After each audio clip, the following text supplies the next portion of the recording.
Hello, কেমন আছো শ্রীমা? খুব ভালো আছি মা, খুব সুখী আছি। আলহামদুলিল্লাহ। জামাই বাচ্চার কথা হইনা নিশ্চয়ই খুব খুশি হয়েছে, তাই না রে মা? মা, খুব। তা তো হইবই।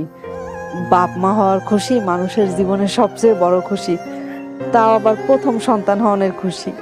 তুই যখন হয়েছিলি তোর বাপে তো খুশিতে বাচ্চাগুলাহান হাউমাউ করে কাঁদছে। তুমি কেমন আছো মা? তোমার ভাইটা আমার কেমন আছে? অভাবে 3 বেলা খাইতেও পারো না, আমি তো জানি। না রে মা, তুই চিন্তা করিস না, আল্লাহর রহমতে আমরা ভালোই আছি। খালি তমালের রাইতলে একটু জ্বর আহে।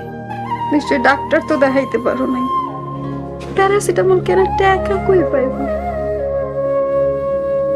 আচ্ছা মা, আমি দেখি পিয়াস ভাইয়ের মোবাইলে কিছু টাকা পাঠান যায় কিনা। তুমি তোমালের দিকে একটু খেয়াল রাখো। তুই ভালো থাকিস মা, প্যাডের সোনামণিটার যত্ন নিস।